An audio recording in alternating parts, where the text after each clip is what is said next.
வெளிமாநில பெண்ணிடம் பாலியல் சீண்டலில் ஈடுபட்ட ரேபிடோ ஊழியருக்கு உறவினர்கள் தர்மடி கொடுத்து போலீசில் ஒப்படைத்த சம்பவம் சென்னையில் அரங்கேறியுள்ளது.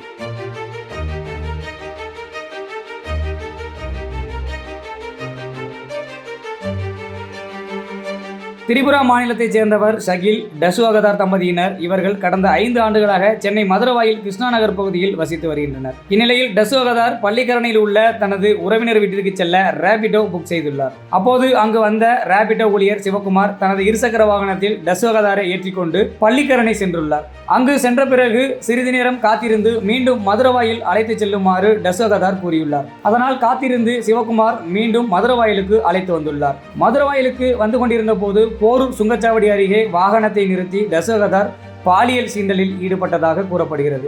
உடனடியாக டசுவகதார் இதுகுறித்து தனது கணவருக்கு வாட்ஸ்அப் மூலம் குறுஞ்செய்தியை அனுப்பியுள்ளார். உடனடியாக அவருடைய கணவர் அந்த நபரை நைஸாக பேசி MMTA காலனி அழைத்து வருமாறு கூறியுள்ளார்.